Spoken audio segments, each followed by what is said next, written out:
Hello friends, नमस्ते। मैं अर्चना एक बार फिर से आप सभी का स्वागत करती हूँ अपने यूट्यूब चैनल पर। देखिए, सावन आता है तो हमारे यहाँ पर त्योहारों की शुरुआत हो जाती है और लगातार एक के बाद एक त्यौहार आते चले जाते हैं। और अगर देखा जाए तो हम सोचते हैं त्योहारों का महत्व क्या है, त्यौहार क्यों मनाए जाते हैं। तो देखिए, त्यौहार जो है वो एक तरीका तो है कि हम आजकल बहुत दूर दूर जो लोग बसे हुए हैं तो वो एक दूसरे से इस बहाने मिल सकते हैं। और जो हमारे आपस के जो भी गिले शिकवे हैं या दूर रहने से जो हम लोगों के मन में जो दूरी हो गई है, वो भी त्योहारों के माध्यम से हम उसको मिटा सकते हैं, फिर से एक हो सकते हैं, साथ मिलकर खुशियाँ मना सकते हैं। पर इसके साथ ही साथ त्योहार हमें एक संदेश और भी देते हैं, और वो क्या है कि जैसे जब कोई व्यक्ति, उसकी जो अंतरात्मा है वो संघर्ष करते करते या आजकल की जो जीवन शैली है उसमें लगातार चलते चलते चलते जब हम हारने लगते हैं ना, तो ये त्यौहार हमारे अंदर एक नई उमंग, एक नई खुशी को लेकर आते हैं। क्योंकि कोई भी धर्म हो तो जो त्यौहार हैं वो एक उस जो हमारी परम सत्ता है जिस पर हम विश्वास करते हैं, ईश्वर है, अल्लाह है, गॉड है, कुछ भी कह सकते हैं, कहीं ना कहीं उनसे जुड़े हुए हैं और हमें ये विश्वास दिलाते हैं कि वो ईश्वर हमेशा हमारे साथ है। तो इंसान को एक नई ताकत मिलती है, एक नई शक्ति मिलती है। जैसे जब भगवान धरती पर आते हैं, इंसान बनकर जब भी आए तो उन्होंने भी एक सामान्य जीवन जिया। तो मुझे कुछ लाइन याद आ गई जो मैं आपको बताती हूँ, अगर अच्छी लगे तो प्लीज़ लाइक कीजिएगा। तपस्या तो पार्वती ने की थी, पर प्रतीक्षा तो शिव की भी रही होगी।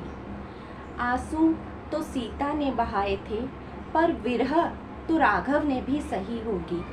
राधा अगर कृष्ण को ना पा सकी तो अधूरे तो कृष्ण भी रहे होंगे।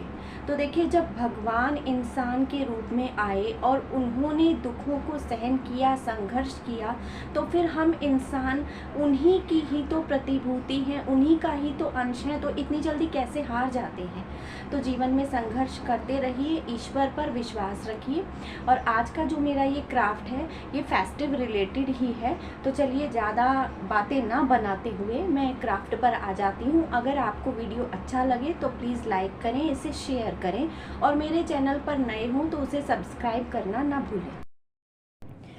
इस पहले क्राफ्ट में मैंने थर्माकोल की एक गोल प्लेट ली है और इस पर देखिए ये ऐसे जो शार्प ग्लास वगैरह होते हैं उसकी हेल्प से आप आराम से निशान बना सकते हैं। तो मैंने गोल गोल मार्क कर लिए थे और ये शेप कटर है, इससे मैंने यहाँ पर ये सर्कल्स कट कर लिए हैं।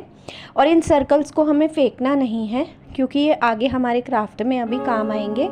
तो इस तरह से मैंने ऐसी 2 प्लेट्स को कट कर लिया था और इन्हें मैं अटैच कर लूँगी हॉट ग्लू से। आप चाहें तो सिंपल फेविकॉल भी लगा सकते हैं। वैसे मैंने ना कुछ और बनाने की सोची थी, पर वो बीच में मेरा जो क्राफ्ट था ना वो ध्वस्त हो गया बिल्कुल, तो अब ये दोबारा से मुझे बनाना पड़ा। अब नीचे मैंने एक सिंपल प्लेट इसमें अटैच कर दी और वॉल पुट्टी और फेविकॉल और पानी मिला करके एक गाढ़ा सा पेस्ट बना लिया था और इसको मैं इस पर पूरे पर लगा दूंगी और इसको सूखने के लिए हम छोड़ देंगे। और ऊपर सूख जाएगा, उसके बाद में हमें नीचे भी इसमें ये वॉल पुट्टी का जो पेस्ट है ये अप्लाई कर देना है। वो इसलिए ताकि ये अच्छे से थिक हो जाए, क्योंकि थर्माकोल बहुत सॉफ्ट होता है, एकदम डेलिकेट सा होता है। अब देखिए, ये जो प्लेट्स के जो मैंने कट किए थे सर्कल्स, इनको भी मैं हॉट ग्लू से अटैच कर लूँगी। और इस तरह से मैंने ये 2-2 पीसेस को अटैच कर लिया है। तो टोटल जो 6 पीस थे उनकी ये 3 मेरे लिड जैसे बन गए हैं।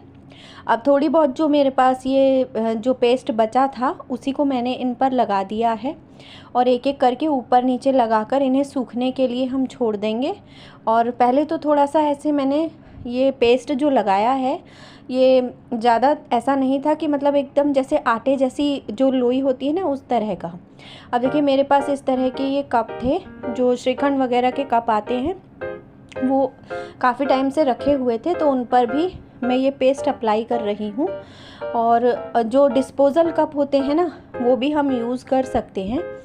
तो इस तरह से इन्हें मैंने अच्छे से सुखा लिया है। फिर इसके जो कॉर्नर्स हैं ना, वो भी हम ऐसे लगा करके और अच्छे से सुखा लेंगे।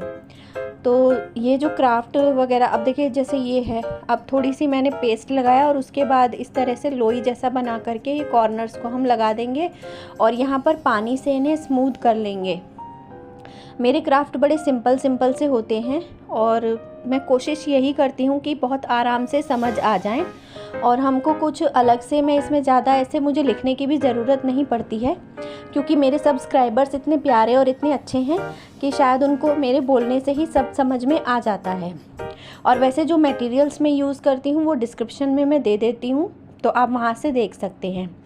तो देखिए ये इस तरह के मैंने जो शेप कटर्स आते हैं क्ले के, उनसे मैंने वॉल पुट्टी के ही ये फ्लावर्स वगैरह कट करके रखे थे, जो पहले भी मैंने कई बार आपको दिखाए हैं, हार्ट शेप के। और काफ़ी सारे जो, जैसे मेरे पास अगर वॉल पुट्टी का मिक्सचर बच जाता है ना कुछ काम करते करते, तो मैं इस तरह की शेप्स बनाकर रख लेती हूँ जो कहीं भी हम यूज़ कर सकते हैं। अब इन्हें भी अच्छे से सुखा लेंगे और थोड़े से ऐसे गोल गोल सी लोई में से मैंने ऐसे टिप जैसा बना लिया है, गोल गोल मोती जैसे, वो इन पर लगा करके इनको सूखने के लिए छोड़ देंगे। देखिए प्लेट सूख गई है, तो इसको आप चाहें तो जो सैंड पेपर होता है उससे रब कर लें और जो एक्स्ट्रा जैसे उबड़ खाबड़ सा हो जाता है जो पार्ट, वो हट जाएगा। और इसी तरह से ये जो कप वगैरह हैं और जो इनके लिड बनाए हैं उनको भी हम स्मूथ कर सकते हैं। और ये जो क्राफ्ट मैं बनाती हूँ, कोशिश यही करती हूँ कि कुछ नया से नया ऐसा आइडिया लेकर आऊँ जो सिंपल भी हो और देखने में थोड़ा अट्रैक्टिव सा भी लगे। तो मैंने जो कप हैं उन पर तो गोल्डन स्प्रे कर लिया और बाहर की तरफ मैं सिल्वर स्प्रे कर दूँगी, और इसी के मैचिंग में मैंने प्लेट को भी कर लिया था। अब मैंने सोचा कि पहले हम लिड को कलर कर लेते हैं, तो बहुत ज़्यादा कलर्स मैंने यूज़ नहीं किए। रेड जो कि मेरा फेवरेट कलर है, वो मैंने अपने ये जो फूल बनाया है इस पर मैंने लगा दिया है और उसी से मैं इसे अपने फ्लावर को कवर कर लूँगी। और लाल जो रंग होता है वैसे भी बहुत ब्राइट होता है, एकदम शाइन आ जाती है उस कलर से, तो वो मुझे बहुत ही ज़्यादा प्यारा लगता है। और इस तरह से अब हम ये जो ढक्कन है इनको तैयार कर लेंगे और गोल्डन और जो रेड कलर है उससे मैंने इसको कवर कर लिया था और बाद में मैंने इस पर वाइट से डॉट भी लगा दिए थे। और थोड़ा बहुत जैसे हरा रंग है वो लाल के साथ काफ़ी सुंदर लगता है, तो बाद में मैंने उसको भी इसमें लगा लिया था और उससे भी मैंने डॉट वगैरह बना दिए थे। तो डेकोरेशन करने के लिए आपको जो भी कलर अच्छे लगते हो वो आप यूज़ कर सकते हैं और काफ़ी कलरफुल भी बना सकते हैं। और सिंपल जैसे अगर आप वाइट और रेड ही लेंगे ना और गोल्डन नहीं लेंगे, तो जैसे वो जो मार्बल वाला लुक होता है वो लुक भी आ जाएगा, तो आप वैसा भी ट्राई कर सकते हैं। पहले मैंने सोचा था कि इसको राखी की प्लेट जैसा बनाएंगे, और पर आप चाहें तो जैसे टेबल पर जो ड्राई फ्रूट्स वगैरह रखते हैं उसमें भी हम इन्हें बना सकते हैं, या फिर जैसे रोली चावल रख लिए, पूजा में रख ली, तो उस तरह से भी आप जैसे चाहें इसे आप यूज़ कर सकते हैं। तो देखिए मेरी कटोरियाँ तैयार हो गई। अब नीचे से पहले मैंने इन्हें पेंट कर लिया था, तो पहले तो मैंने इस कटोरी पर ऐसे अलग अलग कलर से पेंट कर दिया था, पर उसके बाद फिर मैंने कुछ और ही चेंज कर दिया जो आपको आगे देखने को मिलेगा। और बनाते बनाते कई बार मुझे ऐसा लग रहा था कि ये कुछ अच्छा नहीं बनेगा, इसे छोड़ो, पर मेरी एक आदत है कि अगर कोई काम शुरू कर दिया तो लगता है कि उसे पूरा करके ही छोड़ें। जैसे कि मैं यूट्यूब पर आई हूँ तो मुझे पूरी मैं अपनी तरफ से कोशिश करूँगी कि अभी मेरे पास जो 7 मंथ का जो टाइम है, क्योंकि 1 साल देता है यूट्यूब हमारे चैनल को मोनेटाइज करने के लिए, तो उसमें से मेरे 5 महीने तो खर्च हो चुके हैं। अभी मेरे पास 7 महीने जो बाकी हैं, तो उसमें से मैं मिनिमम जो क्राइटेरिया है वो अचीव कर लूँ, और ताकि एक मुझे मतलब एक आधार मिल जाए जो मैं आगे अपने चैनल को लेकर जा सकूँ। और वैसे मैं आपको एक रियलिटी बताऊं तो मैं यूट्यूब पर इसलिए हूं क्योंकि मेरे जो नियरेस्ट हैं वो यूट्यूब चलाते ही नहीं हैं, अदरवाइज़ मेरा फेस कैम करना या फिर मेरा वॉइस ओवर करना पॉसिबल ही नहीं था। और ये बहुत लक की बात है मेरे लिए, और मैं चाहती हूँ कि उन्हें पता चले उससे पहले ही मेरा चैनल मोनेटाइज हो जाए, ताकि जब अर्निंग होने लग जाएगी तो हो सकता है कि सोच भी लोगों की बदल जाए। और दूसरी चीज़ ये भी है कि मेरे पास अपना पर्सनल ऐसे मोबाइल है भी नहीं, तो मेरे लिए जो वीडियो बनाने का टाइम होता है वो भी काफ़ी कम होता है, इसलिए मैं पूरा प्रोसीजर आप लोगों को बता नहीं पाती हूँ। फिर भी आप देखते हैं, समझते हैं और पसंद करते हैं, वो मेरे लिए बहुत बड़ी बात है। अब देखिए वो कटोरियाँ जो बना ली, उसके बाद में मैंने सोचा कि अब इसको भी थोड़ा कलर कर लिया जाए। अब इस समय देखने में ना ये गोल्डन कलर से जो स्प्रे किया है बड़ा अजीब सा लग रहा है, तो मेरे को मन कर रहा था कि इसको बिल्कुल हटा दूँ, अब कुछ और बनाऊँ। पर वही आदत से मजबूर अर्चना, तो मैंने सोचा कि एक बार पूरा तो करते हैं, बनने के बाद देखेंगे कि क्या होगा। और देखिए चैनल बना रही हूँ, कोशिश कर रही हूँ, वीडियोस डाल रही हूँ, तो मैं मेरे सब्सक्राइबर्स से भी ये एक्सपेक्ट करती हूँ कि प्लीज़ अगर आपको वास्तव में ही मेरा चैनल अच्छा लगता है या मेरी मेहनत आपको लगती है कि सच्ची है, तो अगर आप रिकमेंड कर सकते हैं, तो जो आपके जैसे ही सोच वाले लोग हैं, जो इस चीज़ को समझते हैं कि हाँ मेहनत कोई कर रहा है तो उसको आगे जाना चाहिए, तो आप उन्हें बताएं और हो सके तो मुझे सपोर्ट करें।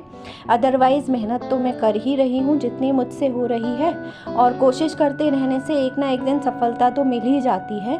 और कहते हैं कि एक दिन में तो कुछ नहीं होता है, पर जो हम करना चाहते हैं अगर लगे रहते हैं तो एक दिन ज़रूर होता है।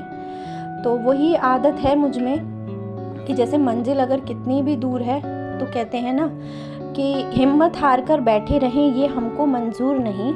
मंजिल हमसे दूर है पर हम मंजिल से दूर नहीं। तो बस ऐसी जो चीज़ें हैं ना, वो मैं बहुत पढ़ती रहती हूँ, बहुत लिखती रहती हूँ, मेरी बहुत ख़राब आदत है। और इन चीज़ों को मैं बार बार याद करती रहती हूँ, बार बार दोहराती रहती हूँ, ताकि मैं मतलब जैसे जो नेगेटिव जो सोच होती है ना, उससे जितना हो सके उतना मैं दूर रह सकूँ। वरना कुछ भी नहीं है, अगर आप नेगेटिव सोचेंगे तो आप नेगेटिव ही करने लग जाएंगे और वैसे ही बन जाएंगे, फिर लाइफ में कुछ भी अच्छा करना पॉसिबल नहीं होगा। और मुझे तो कुछ करना ही है, मुझे तो मतलब ये जो सिचुएशंस हैं उन्हें मतलब मुझे चेंज करना है। और मुझे विश्वास है कि अगर मैं स्ट्रगल करती रहूँगी और पॉजिटिव वे में आगे बढ़ती रहूँगी तो एक ना एक दिन मुझे सफलता मिल ही जाएगी। पर बस यही है मेरी इच्छा, और छोटा सा अरमान भी यही है कि ये जो एक साल जो मेरे सब्सक्राइबर्स मतलब अपना बहुत कीमती टाइम देकर और मेरे चैनल को देखते हैं, मेरे वीडियोस को देखते हैं, मुझे व्यूज़ मिलते हैं, और जो सब्सक्राइबर्स मेरे पास आ चुके हैं, वो सारी जो चीज़ें हैं ना वो वेस्ट ना हो जाएं, क्योंकि नेक्स्ट ईयर वो फिर से काउंट होगा, मुझे फिर से मेहनत करनी होगी, फिर से सब्सक्राइबर्स चाहिए, फिर से व्यूज़ चाहिए। तो इसलिए कोशिश यही है कि ये काम तो इसी साल में हो जाए, बाकी आगे धीरे धीरे धीरे बढ़ते रहेंगे तो भी कोई टेंशन नहीं है।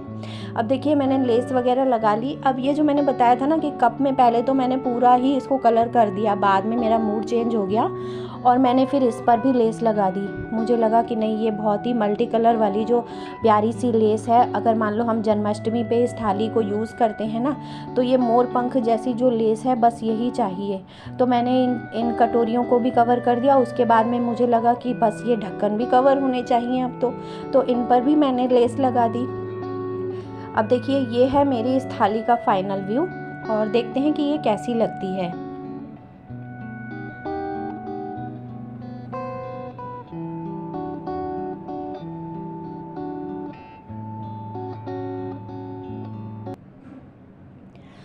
अब दूसरा जो क्राफ्ट मैंने बनाया, तो मेरे पास ना जैसे मैं भगवान की पोशाकें वगैरह बनाती हूँ ना, तो उसमें से अक्सर कपड़े बच जाते हैं, छोटे छोटे पीसेस जो मैं रख लेती हूँ। ये भी एक बड़ी ख़राब आदत है मेरी। तो मैंने सोचा कि इनको यूज़ करते हैं, और छोटे से गोपाल जी आएंगे जन्माष्टमी पे, तो उनको छोटी सी ही तो ड्रेसेस वगैरह चाहिए। तो सबसे पहले तो उनके बिस्तर तकिए वगैरह का इंतज़ाम करना होगा।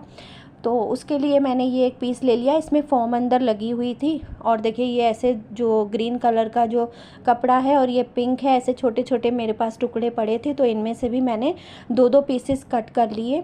और इन्हें कट करके और फिर मैंने सोचा कि इनको आपस में इस तरह से ज्वाइन करते हैं कि एक ग्रीन एक पिंक, एक ग्रीन एक पिंक, ऐसे आ जाएगा। और ये एक छोटी सी जैसे चुन्नी बनाई थी, उसमें से भी बचा हुआ था कपड़ा, तो इसका मैंने सोचा पिलो कवर बना दिया जाए। तो अब सबसे पहले तो मैंने ना यहाँ ग्रीन में से ऐसे गोल गोल से पीस कट कर लिए, और ये जो एक चौकोर सा बनाया था एक रेक्टेंगल शेप का पिलो, अब इसको भी मैंने सोचा कि इसमें हम फोम भर देंगे। तो मैंने ना फ्लावर मेकिंग के टाइम पर एप्पल्स वगैरह बनाए थे जिसमें फोम भरी हुई थी, वो 2-4 एप्पल भी मेरे पास पड़े थे, तो आप आगे देखना उन्हीं की फोम निकाल करके मैंने इसमें भर दी है। और ये पिलो बहुत सॉफ्ट सॉफ्ट सा बन जाएगा। पहले मैंने सोचा कि थोड़ा सा ओपन रखते हैं, पर वो फिर क्या है कि पूरा ओपन रखने से ना वो फटने का जल्दी डर रहता है, इसलिए मैंने इसे ऐसे पूरा कर लिया है साइड से जॉइन, और उसके बाद ऐसे पेन डाल करके जो इसके पॉइंट्स होते हैं ना वो आराम से निकल कर आ जाते हैं। तो ये जो फोम है ना ये मेरी खुराफात थी, इसमें मैंने भर दी, और अब हम इसे बंद कर देंगे और एक छोटा सा तकिया हमारा बड़े आराम से तैयार हो जाएगा। उसके बाद ये राउंड शेप जो कट की थी, तो इसको भी पहले आप चाहें तो कच्ची सिलाई कर सकते हैं, या डायरेक्ट अगर सिलाई अच्छी है आपकी तो इस तरह से आप चारों इसको ऐसे मतलब सिल लें, और थोड़ा सा पार्ट इसका छोड़ देंगे ताकि ये सीधा हो जाए, और इसमें हम फोम भर देंगे, और उसके बाद इसको भी बंद कर देना है। और ये चाहें तो आप सुई धागे से सिंपल हाथ से भी कर सकते हैं। अब देखिए इस तरह की ये जो मतलब डेकोरेटिव जो सर्कल्स स्टार्स वगैरह होते हैं ना, ये पोशाकों में बहुत काम आते हैं। तो ऐसे मेरे पास रखे थे, अब ये ऊपर से मैंने लगा दिया ताकि तकिए का एक सुंदर सा लुक आ जाए। और फिर वही जो लेस मेरी थी ना बची हुई, वो मुझे इसमें भी लगानी थी, क्योंकि मुझे थाली बिस्तर वगैरह सब मुझे ना मैचिंग करने थे। तो मैंने बस वही इसीलिए, क्योंकि ये जो सर्कल मैंने लगाया है ना गोटे वाला ऊपर से, वो मैच हो रहा था, तो वो मैंने उस पर लगा दिया। अब देखिए ये जो है ना जो पीस हैं इस तरह से मैं जॉइन कर रही हूँ कि एक ग्रीन और एक पिंक आएगा, और ये चारों पीसेस को हमें आपस में अटैच कर लेना है। और उसके बाद ये जो लंबी लंबी सी पट्टी बन जाएगी, ये हमारा जो हम बिस्तर बना रहे हैं उसमें फ्रिल डालने के काम आएगी। तो उसके लिए बेसिकली मैंने इनको आपस में जॉइन कर लिया था, क्योंकि पीस वैसे कम पड़ जाते फिर फ्रिल नहीं बनती। तो ये जो ग्रीन वाला है ना जहाँ तक आ रहा है वो एक साइड में पूरी फ्रिल बनानी है हमें। तो ऐसे हम थोड़ा थोड़ा सा ऐसे बीच में से इस तरह से मोड़ करके और इसको अटैच कर लेंगे, और एक साइड ग्रीन आ जाएगी, एक साइड पिंक आ जाएगी, फिर एक साइड ग्रीन और फिर एक साइड पिंक। इस तरह से हमें ये चारों कोनों को तैयार कर लेना है। अब मुझे पता नहीं है कि आपको मेरा जो मैं वीडियो बना रही हूँ ये मतलब स्टिचिंग का मैं इस चैनल पर पहला वीडियो डाल रही हूँ, तो अगर अच्छा लगे तो प्लीज़ आप बताइएगा कि सिलाई कैसी है। वैसे लगता नहीं है मुझे कि मुझे कुछ आता भी है। देखिए इसका लास्ट कॉर्नर हम पहले जोड़ लेंगे ताकि जो फ्रिल बनेंगी ना अंदर, तो उसमें कपड़ा ऊपर नीचे नहीं होगा। और मतलब थोड़ी थोड़ी तिकड़मबाजी कर करके और बस मुझे इसको बनाना था। थोड़ा काम तो मैंने इसका सिलाई का रात में किया था, क्योंकि मेरी बेटी भी सो रही थी। हालांकि मेरी मशीन की आवाज़ बहुत तेज़ थी, पर जब बच्चे सोते हैं ना तो उस टाइम पर उनकी नींद पक्की होती है, तो मैंने सोचा कि ये काम पहले कर लिया जाए, वरना दिन में तो वो टेबल पे तो चढ़ती है, मेरी मशीन पे भी चढ़ के बैठ जाएगी। देखिए चारों कोने हमें अटैच कर लेने हैं। आप चाहें तो ऊपर की तरफ सिलाई लगाकर इसको पूरा सीधा भी कर सकते हैं, पर मैंने डायरेक्ट ये इस पर लेस लगा दी ताकि ये फैला फैला रहे। तो देखिए ये कुछ इस तरह का गद्दा बन गया है। और ऐसे ही मेरे पास थोड़ा कपड़ा और बचा था, जिससे कि मैंने इनकी ये बेडशीट बना ली है, और ये इसके तकिए हो गए। तो एक सेट तैयार हो गया है। अगर वीडियो पसंद आया हो तो प्लीज़ लाइक करें और मेरे चैनल को सब्सक्राइब करना ना भूलें। वीडियो देखने के लिए थैंक्स। हम फिर मिलेंगे। Till then stay crafty.